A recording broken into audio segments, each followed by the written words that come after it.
아멘. 오늘 말씀의 제목은 나의 복음과 나의 기도입니다. 로마서 16장 25절에서부터 27절의 말씀. 여러분들이 신앙생활을 해서 그리고 신앙생활을 통해서 받고 지금 누리게 되어지는 응답 중에 가장 중요한 것이 뭐냐? 여러분의 인생에 중심이 생기기 시작한 겁니다. 그것을 메시지라고 합니다.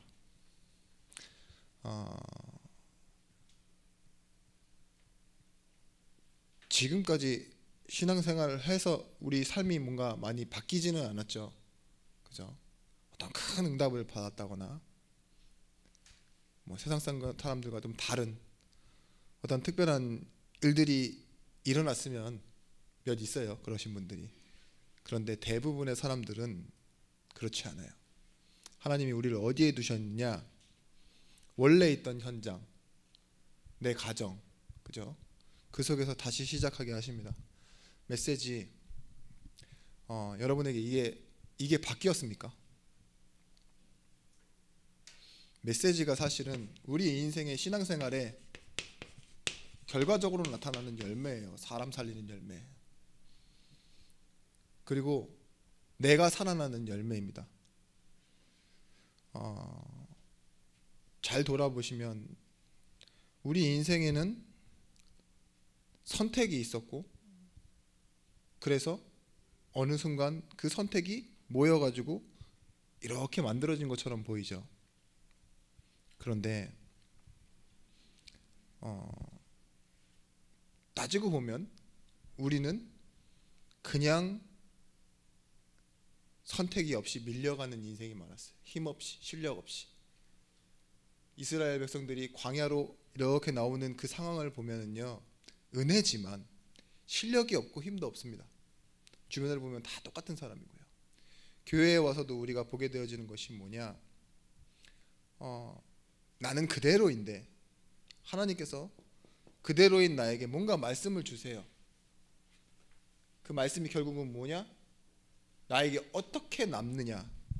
그걸 보고 메시지라고 하는 거예요. 메시지를 좀 오해하시니까 목사님이 전하는 설교가 메시지지 이렇게 아시는 분 있는데, 제 입장에서는 그렇습니다. 제가 전한 대로 여러분 설교를 이해하시거나 메시지를 받으신 분은 없어요. 자기 나름대로 이해하고 자기 나름대로 저장하지. 근데 이것이 하나님이 주신 게 맞다면 하나님의 음성은 여러분에게 무엇으로 남아있느냐? 그걸 보고 메시지라고 합니다. 바울이 사실은 똑같이 우리랑 같이 성경이 똑같은 사람인데 뭐가 달랐냐? 구약 성경을 알았잖아요. 그리고 나서는 신앙의 고백을 접어놓은 거예요. 우리는 성경으로 보지만.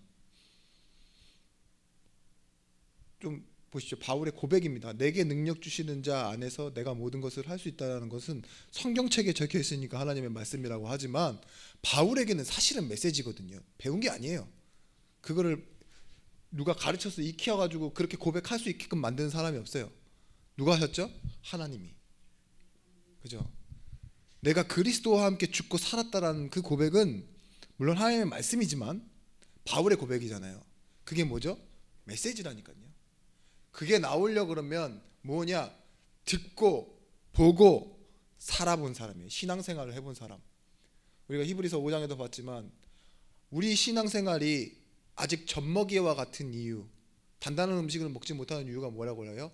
의의 복음을 경험하지 못했대요. 듣기는 들어서 많이 알고 있는데 실제적인 경험이 없으면 뭐에 머물러 있는 것이다? 초보에 머물러 있는 것이다. 저는 이 부분을 많이 봅니다. 왜 서론에서 이 얘기를 꺼냈느냐? 여러분들이 이 뒤에 부분에서 메시지를 찾아내셔야 되기 때문에 그래요. 나의 메시지를 찾아내야 돼요. 나의 복음과 나의 기도라는 이 제목뿐만 아니라 나의 메시지를 찾아가시는 오늘 금요 기도회가 되시길 바랍니다. 여러분, 믿음은 무엇이랍니까? 하나님으로부터 시작하는 거잖아요. 그래서 은혜로 말미암아 너희가 그 믿음으로 인하여, 믿음이 뭐라고 하죠? 믿음의 주, 12장 1절에 말씀 나오는 것처럼 주라는 말은 뭐냐? 창시자라는 뜻이에요. 믿음을 만드신 분이 누굽니까? 예수. 근원자가 누구시라고요? 예수. 그 예수를 바라볼 때 뭐래요? 우리 믿음이 온전하게 된대요. 우리의 삶이 온전하게 되어지고. 그래서 믿음으로 말미암아 우리가 믿게 되어졌다. 그래서 오직 의인은 믿음으로 말미암아 산다. 세상 사람들이 그래요. 저도 그렇습니다. 남들에게 다 있는 건 나에게 장점이 아니에요. 그렇잖아요. 달란트가 아니라고요. 너도 있고 나도 있고 모두 있고. 이영정 선생님 여기 교회 오셔서 성경책 막 자랑하신 적 있어요? 내 성경책은 루터가 쓰던 성경책이다. 이럴 만한 사람 없잖아요. 성경책은 남에게 있는 건 장점이 아니라고요. 고만고만한 것들은 다 장점이에요. 근데 남에게 없는 특별한 것이 있으면 그것은 나에게 장점이 돼요. 사람들은 그래서 남에게 없는 것이 있었으면 좋겠죠. 근데 남들 다 있는데 내가 그게 없다. 그러면 뭐라 그래요? 되게 불행한 사람이라고 생각하잖아요. 남들은 다 있는 거 왜 나는 그게 없지? 여러분, 그런데 사람들이 이 부분에 대해서는 조금 무감각한 것 같아요. 예수 믿는다라는 거, 특히 내가 말씀을 받은, 구원받은 하나님의 자녀라는 거는 나에게는 말씀이 항상 내 삶에서 돌아가고 있는 말씀이 있어야 된다는 거예요. 묵상, 계속 곱씹고 있는 말씀이 있다. 이게 묵상이에요. 이 묵상이라는 단어를 한번 이렇게 예전 동영상에서 한번 말씀드린 적 있죠. 소가 6개의 장이 있나요?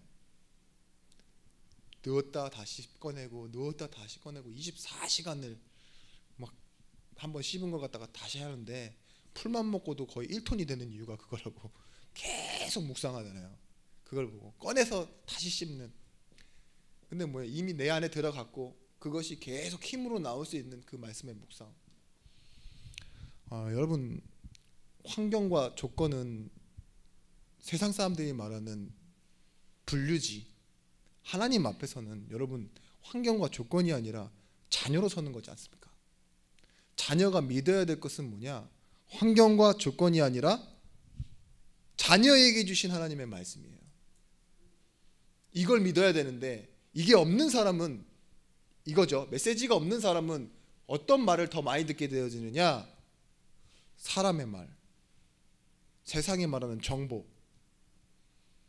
상처, 불안하고 염려하게 만드는 말들이 내 안에 들어와서 뭐가 되느냐? 말씀 빼고 묵상으로만 계속 돌아가게 됩니다.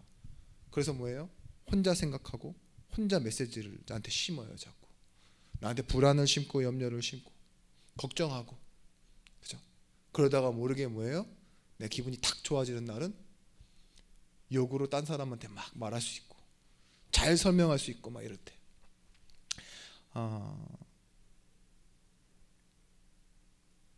분명히 나와 있습니다. 우리의 믿음은 로마서 10장 17절 말씀에 들음에서 난다고요. 계시록 1장 3절 말씀엔 이 말씀을 듣는 자 읽는 자 복이 있다라고 말해요. 그런데 시편 1편 1절 말씀엔 뭐라고 합니까? 오직 의인은 주의 말씀을 즐거워하여 주 낮과 야 밤에 그 하나님의 말씀이 묵상되어진대요. 즐거움으로 묵상되어지는 상태. 그게 어떤 상태를 말하느냐?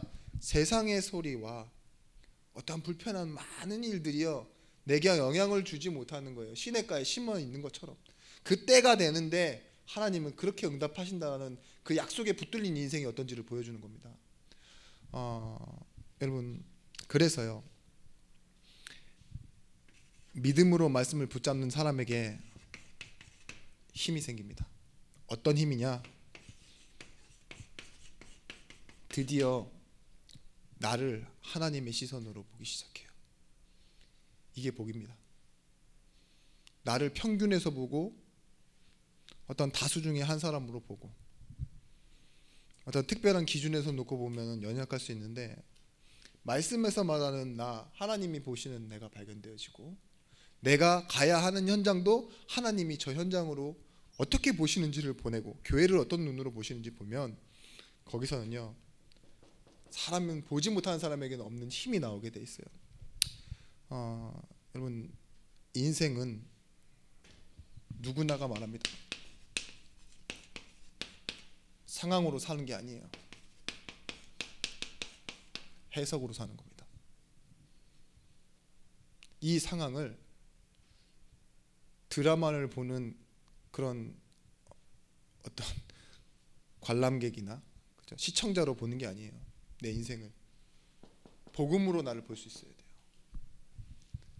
근데 그게 언제부터 되어지느냐 말이죠. 오늘 제목처럼 나의 복음과 나의 기도를 찾기 전에 나에게 하나님 주신 메시지가 딱 믿음으로 다가오는 순간 해석이 되어지는 거예요. 제가 한 사람 얘기를 해드리겠습니다. 인류 역사상 손에 꼽을 만한 작품을 남긴 사람이 있는데요. 그런데 그에게는 말할 수 없는 인생의 고난이 있었습니다. 어떤 고난이 있었냐? 10살 전에 부모님이 돌아가시고 자기 형에게서 키워졌는데 그 형이 자기를 너무 미워해요. 그래서 20살 무렵 결혼을 했는데 한 13년 살았나요? 사별을 하게 돼요. 부인이 죽고. 그런데 재혼을 했어요. 근데 재혼을 함과 동시에 자녀가 몇 명이 됐냐? 20명이 됐어요. 그 20명의 자녀들을 키워야 되는데,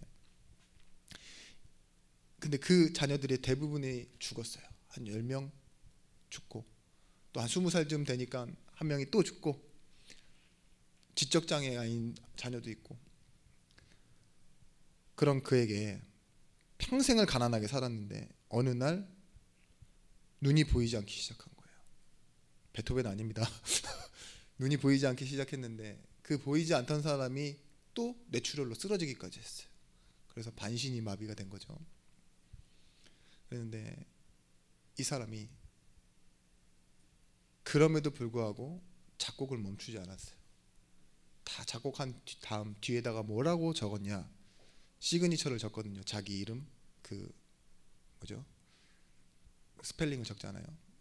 제가 윤성민면은 뭐 YSM 이런 식으로 적는데 뭐라고 적었습니까? SDG 솔리 데오 글로리아, 오직 하나님께만 영광. 누구냐? 교회 음악의 아버지, 그리고 정말 음악계의 거장, 베토벤만큼 유명한 사람이죠. 요한 세바스찬 바흐라고 하기도 하고요. 네, 요한 세바스찬 바흐라고 합니다. 근데 이 사람이 보세요. 상황이 하나님께 영광 돌릴 수 있는 상황입니까? 늘 가난했고 눈이 보이지 않게 되고 반신이 마비가 오고 책임져야 될 일을 맡는데, 근데 이 사람이 칸타타와 뭘 썼어요? 오라토리오 이런 되게 유명한 찬양곡들을 만들어내고 이게 막 많은 곳에서 울려 퍼지는데 거기에 뭐라고 넣겠냐? 항상 뒤에는 오직 하나님께만 영광. 어떻게 그럴 수 있을까요? 상황이 아닙니다. 해석입니다. 해석. 이 얘기를 가지고 이제 잠깐 아까 전에 목사님이랑 또 전화가 와서 통화를 하는데 이 부분을 보는데 그래, 우리 인생은 상황이 아니라 해석이지. 근데 자기가 하나 이렇게 책을 딱 보다가 읽은 부분이 있는데 저한테 말해주겠대요. 그래서 뭔데? 그러니까 페니 제인 크로스비가 의외로 잘 살았대 이러는 거예요. 예, 크로스비가 엄청 잘 살았대요. 왜냐면 어렸을 때 물론 좀 이렇게 불의의 사고로 실명을 하고 이랬지만 맹인학교의 교사였고, 그러다가 시를 쓰고 곡을 만들었는데 그게 엄청 대박이 났대요. 찬양 말고. 그래서 돈이 많았대요.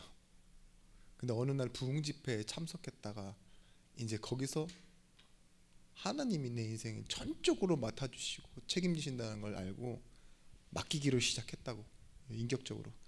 근데 여기서 문제. 크로스비는 인종이 뭐였을까요? 피부톤이 뭐였을까요?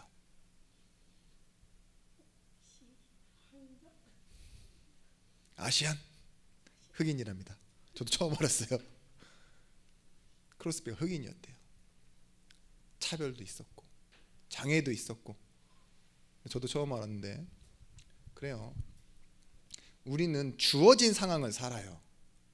밀려가듯 실력 없이 산다고요. 선택이 결정되어지고 그게 완성되어지는 경우는 거의 없어요. 희망사항대로 되지 않는다고요. 그런데 그런 인생에 주어진 그곳에 하나님은 뭘 주시느냐? 말씀을 주셔서 메시지로 삼게 하세요. 이 메시지가 있는 사람은 결국 뭐가 달라지느냐? 해석이 달라져요. 이 해석이 나를 살리는 메시지가 돼야 되고 결과적으로는 사람을 살릴 수 있는 메시지가 되어야 된다고 말씀드리고 싶어요. 여러분, 나의 복음을 어떻게 이해해야 되느냐? 틀리게 이해해도 먼저는 내 소유권을 주장해야 돼요. 나의 복음. 그래야 빼앗기지도 않고 나의 복음이 되어져야지만 결국은 뭐예요? 이걸 가지고 스토리가 나오기 시작해요. 내 거여야 된다니까요. 남의 거면 보는데도 한계가 있어요. 그래서 하나님이 내 인생에 주신 나의 복음, 내가 찾은 나의 복음이 아니라 하나님이 나의 인생에 주셔서 지금 내 평생과 영원한 인생에 지금 답으로 가지고 가고 있는 이 나의 복음이 무엇이냐? 기억하십시오. 하나님은 우리를 구원하셨습니다. 이 구원한 사실을 잊지 않도록 지금도 은혜를 쏟아 부으시는데 그것이 교회로 살아가는 겁니다. 내가 이미 성전이요, 우리가 함께 모이는 이것이 교회예요. 그리고 뭐예요? 이걸 통해서 하나님께서는 결과적으로는 우리 인생이 하나님과 함께하는 전도자가 되어지기를 원하는 거예요. 그런데 이것이 누구에게나 있는 것이지만 이 안에 하나님의 계획이 있어요. 여러분, 어떤 상황의 일에만 하나님의 계획이 있다 생각하지 마시고 이게 우리 인생이라니까요. 구원받아서 전도까지 가는데 우리는 이 안에서만 머물고 있어요. 시작에서만. 그죠? 내 힘든 일과 사람과 갈등 모든 것에 여기를 향하고 있는 하나님의 완벽하신 계획이 있습니다. 나의 복음이란 그런 거예요. 전도를 향해서 하나님이 내 인생을 계속 밀고 가시는 거예요. 그 안에 문제도 있고 내가 조금 만족하지 못할 순간들도 많습니다. 그런데 이 인생 스케줄에 내 것과 나의 스토리를 찾지 못하면 메시지가 없게 돼요. 예를 들면 그래요. 여러분, 우리가 게임을 좀 재밌게 하자고 뭘 하는지 아시죠? 내기를 합니다. 작게라도. 그럼 뭐가 되죠? 돈을 거는 순간 내일이 돼요. 그렇지 않으세요? 똑같은 축구 경기인데 애들 축구하는 거 안 봐요, 저. 근데 만약에 제 아들이 뛰고 있다라고 생각해 보세요. 그럼 어떻게 되겠어요?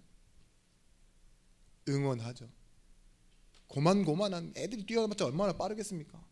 좋지 못한 환경에서 뛰고 그러겠죠. 내 자식이 뛰고 있으면 달라지는 거라니까요. 한일전, 미국과 영국의 축구를 보겠느냐, 한일전을 보겠느냐. 여러분, 한일전은 보시죠. 아줌마도 축구를 몰라요. 근데도 봐요. 왜냐? 우리나라라는 거 있으니까. 저와 같은 경우 봐도 제가 축구를 그닥 좋아하는 편이 아닙니다. 예전에는 축구를 막 뛰어다니는 걸 좋아했지 보는 걸 좋아하지 않아요. 근데 손흥민이 골을 넣었다 그러면 꼭 그날 네이버와 유튜버를 다 검색해서 그 골 장면을 꼭 찾아봐요. 신기하죠? 이게 왜 그런지 모르겠어요. 저도 그냥 그렇게 돼요. 그런데 이 말씀 안에 나의 약속이 들어있다니까요. 하나님이 내게 주신 약속이에요. 다른 사람이 아닌. 여기에 하나님이 나에게 주시는 이 말씀이 들어있는데 이걸 우리가 지나치면 되겠습니까? 그냥 교리로 남아있어서 우리가 주워 담든지 말든지 그게 아니에요. 하나님이 성령으로 지금 내 안에 이 말씀과 약속을 밀어 넣으시는데 나는 그렇게 안 산다니까요. 내 것으로 보지 않아요. 그냥 종교인으로 살지. 여러분, 여기에서 정상과 비정상이 갈리는 겁니다. 아주 정상적인 건 뭐냐? 복음은 생명이기 때문에 우리 안에 들어와 반드시 자라나게 돼 있어요. 오늘 이번 강단 말씀처럼 순간 빛을 보고 약간 체험한 건 기준이 아니라니까요. 영원한 빛, 그리스도의 빛이 내 안에 들어와 있다니까요. 그 빛이 나를 살게 한다는 걸 여러분 찾아내셔야 돼요. 그래서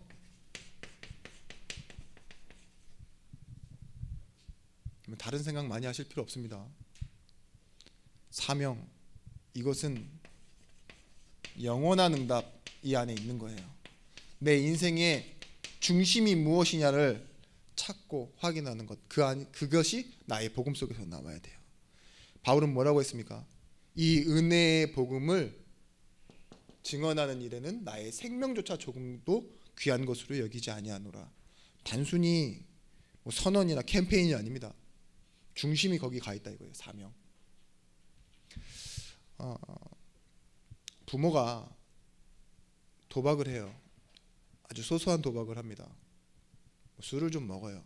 그런 건 문제되지 않아요. 근데 어느 순간 다른 집 살림을 한다. 그냥 일과 중에 뭔가 할 수 있는 작은 시간이라고 생각할 수 있죠. 나중에는 송두리째 바꿔요. 그것 때문에 뭐가 위협받는 줄 아십니까? 자녀들의 안정감, 그죠? 경제, 도박하는 사람한테는요, 그걸 못 맡겨요. 뿌리채 흔들리고 있으니까, 그죠? 이것 때문에 뭐 자기 직장을 잃을 수도 있고, 도박하는 사람들은 뭐라 그래요? 이걸 정신병이라고 하잖아요. 뭐 프로 도박 뭐 이래가지고 하는 그런 거 말고 마찬가지입니다. 복음을 알고 있다는 건요, 단순히 내가 반복적인 행위를 하는 것이 중요한 것이 아니라 내 인생의 중심이 어디로 가 있느냐. 근데 이 하나가 모든 것에 영향을 주기 시작하는데 그 모든 것은 하나님이 보실 때 영원한 것 안에 있는 겁니다.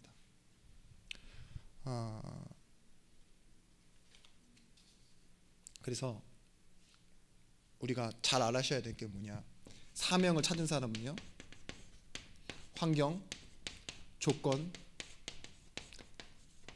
사람은 문제가 아니에요. 사실 메시지지. 핑계 댈 수 없을 만큼 하나님은요, 나한테 핑계 대라고 주신 게 아니에요. 나는 안 됩니다, 난 이것 때문에 슬픕니다 라고 말하도록 하나님 주신 것이 아니라 이걸 통해 응답하실 하나님의 완벽한 계획이 있어요.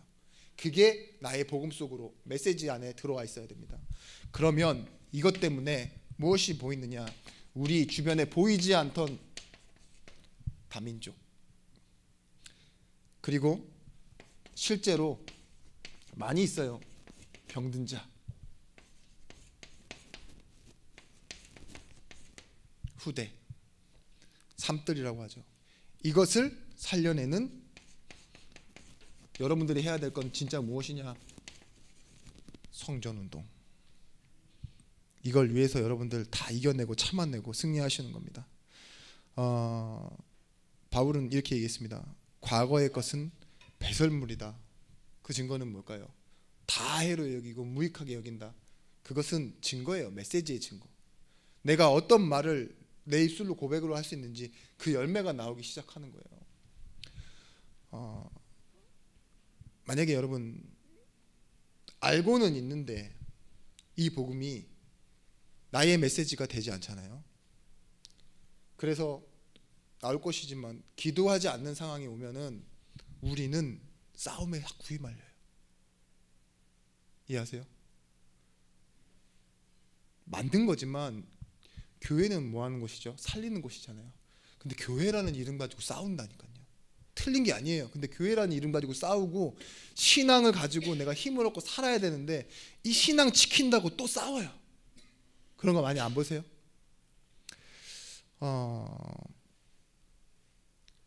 기준이 흔들리는 사람 되면 안 됩니다.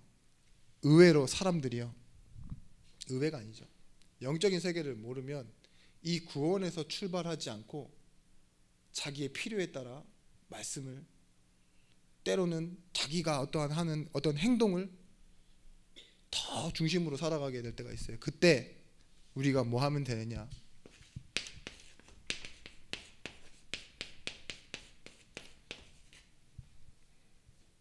치유의 기도입니다. 어떻게 치유하느냐? 우리는 하나님께서요 남은 자로 부르셨습니다. 남은 자의 기도. 이 남은 자의 기도가 어떻게 되어질 수 있느냐? 내 자신을 들여다보면 안 돼요. 복음 없이 모든 것이 무너진 현장을 보셔야 돼요. 지금 정치, 중독, 개인은 그렇고요. 경제 문제. 근데요, 그런 것들을 보면 뭐예요? 복음이 없어요. 근데 우리는 여기서 뭘 생각하느냐? 왜 남은 자의 기도냐? 오직 복음만이, 하나님만이 하실 수 있는 일이다라는 것을 알고 하나님께 집중하는 걸 보고 남은 자의 기도라고 합니다. 만왕의 왕 되신 예수께서요, 우리 성령께서 우리의 마음을 지켜주시지 않으면 이 모든 것이 무너져 있다는 것. 이 세계, 정치, 경제, 문화, 사람, 우리 가정, 가문 보이지 않으면 그렇게 기도가 안 돼요. 되게 황폐함 속에서 기도를 시작하거나 아니면 내 욕심을 가지고 뭘 내어달라고 기도는 어느 정도는 되겠죠. 계속 보이는 사람, 복음 없으면 안 된다. 그래서 하나님께 집중할 수 있는 거예요. 그리고 내 개인적으로는 뭐 하면 되느냐? 그래, 내 인생은 본향을 향해 가는 나그네, 그리고 하나님이 보내시면 가야 하는 것이라고 현장을 생각하면서 기도하는 거예요. 자, 같은 말입니다. 천국, 이 본향, 그리고 여러분이 생각하는 정말 전도와 선교인 세계복음화 넘어서서 이것 때문에 우리가 생각해야 될 끝은 무엇이냐? 하나님의 영광을 위한 십자가. 이 부분은 생각하기 싫으실 거예요. 십자가는, 그죠? 그렇죠? 십자가는 생각하기 싫으시죠? 근데 같은 말이에요. 본향과 세계복음화와 십자가라는 이 세 단어는 같은 목적지라고요. 우리 순례자라면 네? 천국을 죽어서만 가야 합니까? 아니요. 우리는 원래 갈 수 없는데 은혜로 가는 거잖아요. 그죠? 전도를 원래 할 수 없는데 뭐 해야 돼요? 그럼에도 불구하고 은혜로 가는 거잖아요. 마찬가지입니다. 가야 되는 거예요. 복음의 영광을 위해서. 말씀을 따라 살다 보면 십자가 지는 게 당연하다니까요. 그죠? 여러분 안에 이게 준비되어져 있고 이렇게 받아들일 준비가 돼서 이제 그 상황을 맞이하는 사람은 좀 다르겠죠. 사람에게 치이고 흔들리지 마십시오. 사람 때문에 힘 빠질 필요도 없습니다. 오해와 갈등과 상처와 염려되는 일들을 다 지나가는 방법이 뭐냐? 순례자의 기도예요. 왜냐? 내 목적지는 저기니까. 이걸 겪고 지나갑니다. 슬픈 날을 지나 오해를 겪어 지나갑니다. 이렇게 하시면 돼요. 그러면 내가 겪는 일, 내 앞에 다가오는 일이 뭐예요? 보이기 시작해요. 그것도 무엇으로 보이느냐? 말씀으로 보이기 시작해요. 뭔가 대책을 세우고 대비하는 그런 것들이 아닌 것이 아니라 맡기기 시작합니다. 그때 우리는 창조적 기도를 시작하는 겁니다. 이는 뭐냐?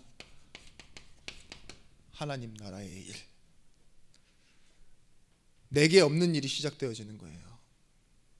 나의 일이 하나님의 일과 연결되어지기 시작합니다. 바울이 이렇게 살아간 겁니다. 분명히 마게도냐의 문이 막히고 아시아의 문이 막혀도 하나님이 원하시는 로마를 향해서 계속 살아가다 보니 오늘 말씀에 뭐라 합니까? 나의 복음과 이게 나오죠. 그게 어디까지 이어져 간다고요? 세세무궁토록 영광이 너희에게 있을지어다. 보좌가 우리의 배경이에요. 바울은 현실을 문제 삼지 않고 사람을 문제 삼지 않고 내가 메인 것도 문제 삼지 않고 뭘 찾아내느냐? 하나님 나라의 일을 가지고 해석해내는 힘이 생겼던 거예요. 그래서 뭐예요? 내가 세우심을 받았다라고 교회에다 말하잖아요. 그 세우심을 받았다는 말은 바울에게 있어서는 이 말입니다. 내가 하나님이 예약하시고 배정하시고 나에게 할당해 놓으신 그곳을 향해 가고 있어요. 그러니까 교회의 성도님들, 나를 그곳으로 밀어주세요. 그게 세워지다는 뜻이거든요. 케이마이. 나를 위해 기도해 주시고 나를 위해 사람을 보내주시고 먼저 가 있는 그들을 도와주시라고. 그게 로마서의 핵심적인 내용 아닙니까? 캠프팀. 그죠? 나도 곧 갑니다. 뭐가 보여요? 모든 정치와 행정과 교회와 그 전통이라고 말하던 옛 것과 새로운 것들이요 다 바뀌는 거예요. 바울의 전도팀에는 흑인도 있었습니다. 노예도 있었습니다. 귀족도 있었고 왕족도 있었고 전혀 다른 이방인도 있었고 유대인도 있었어요. 근데 무엇으로 가요? 하나님이 일하시는 새 일 속으로 들어가게 되는 겁니다. 여러분, 그래서 여러분들이 이 기도를 하실 때 무엇이 보이느냐? 비어있는 곳, 빼앗긴 곳, 그리고 후대의 현장을 여러분들이 보게 되는 거예요. 세 가지 현장을 여러분들이 보게 되실 겁니다. 그래서 우리는 살아서 만든 시간표를 사는 것이 아니라 뭐라 했습니까? 하나님이 허락하여 주신 인도하신 시간표를 산다고 했잖아요. 그 상태를 보고 뭐라고 하느냐? 복이라고 합니다. 내가 선 위치와 자리. 그래서 어떤 문제도 문제되지 않고 상처가 상처되지 않는 거예요.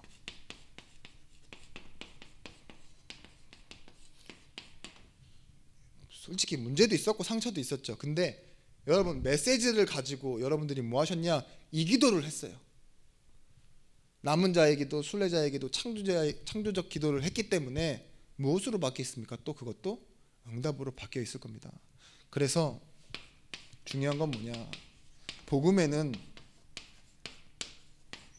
하나님의 의가 나타나서 믿음으로 믿음에 이르게 한다 그랬어요. 여러분 문제가 해결되어지는 게 응답이 아닙니다. 약속이 붙잡혀지는 게 응답입니다. 하나님의 이 목적과 희망 지점으로 이끌림을 받을 때요. 여러분 성령 인도 이 안에 여러분 말씀을 깨닫는 또 하나님 은혜를 더해 주세요. 본 사람들에게. 우리는 우리의 때 우리가 원하는 걸 보고 싶어 하지만 하나님은 뭐 하시죠? 하나님의 나라의 일을 우리에게 알려주신다니까요. 그들이 모였을 때 예수께 여쭈어 이르되 주여 예수께서 나라를 회복하심이 이때니까 라고 질문하는 제자들에게 뭐라고 하죠? 그건 너희가 알 바가 아니다. 성령 인도를 받아라. 성령 충만을 받아라. 그러면 내가 땅끝까지로 내가 너를 증인되게 만들 것이다. 말씀 주시죠. 여러분 기억하십시오. 이 하나님이 약속해 놓으신 그 길을 갈 때 이스라엘 백성들이 치유되어지는 게 하나 있었어요. 믿음의 치유. 그것이 뭐냐? 이 일이 기적으로 일어나는 일이 아니고 약속으로 일어나는 일이구나라는 걸 알았어요. 하나님이 분명히 기적을 베푸셨지만 이것은 기적이 아니라 약속됨에 포함된 옵션이구나. 제사장이 맨 그 발에 법궤를 맨 발이 닿는 순간 갈라졌어요. 그죠? 요단도 그렇게 갈라졌고 여리고가 그렇게 무너졌습니다.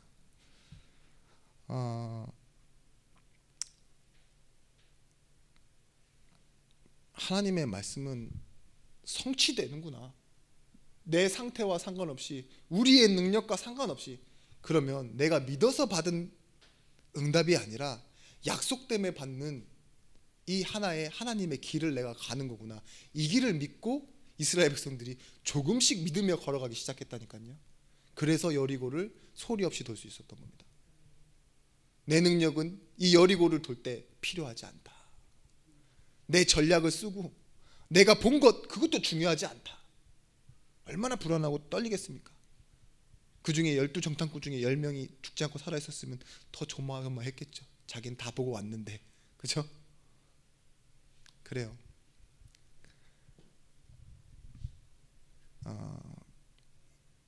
우리가 매일 시작되어지는 하나님의 영광을 보는 방법, 말씀을 이 안으로 다시 찾아내는 겁니다.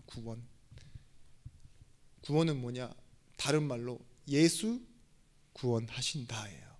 예수와 연결되어져 있는 단어, 이 구원. 타협하고 사는 것이 당연한 인생 같아 보이는데 타협에 반대되는 말이 뭐냐? 구원입니다. 믿음으로 사는 것.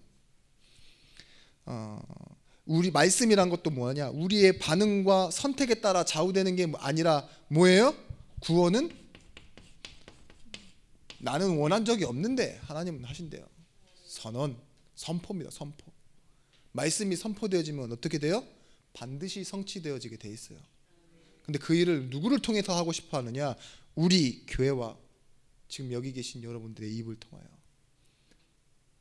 뭐라고 했습니까? 이사야서에 나오지만 이 구원의 소식을 전하는 자들의 발길이 얼마나 아름답냐 이래요. 하나님의 소식을 전하기 위해 달려가는 사람, 그 사람의 발이 아름답다고 얘기하잖아요. 여러분, 죄는 단순히 윤리적인 죄를 말하는 것이 아니라 무엇이라고 말하느냐?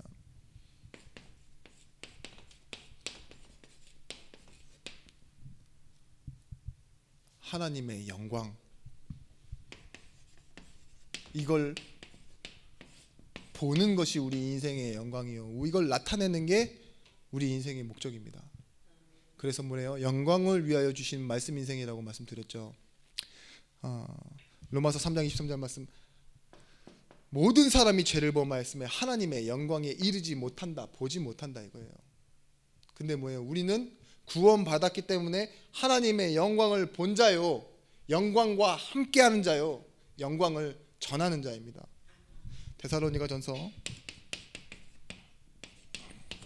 5장 16절에서부터 18절 말씀에, 그래서 우리에게 있는 이 항상 범사에 쉬지 말고 뭐 하라고요? 기도하고 감사하고, 그리고 뭐라고요? 갑자기 저도 기억이 안 날 때가 있어요. 쉬지 말고 기도하라, 범사에 감사하라. 악은 모양이라도 버리라. 그래요. 우리에게는 무엇이 있습니까? 나의 복음, 이 안에서 나오는 걸 가지고 기도할 수 있으면 결과적으로는 뭐냐? 우리가 바라는 건 다른 게 아니에요. 우리의 성공도 아니고 우리가 인정받는 건 더더욱 아닙니다. 하나님의 영광이 나타나는 거.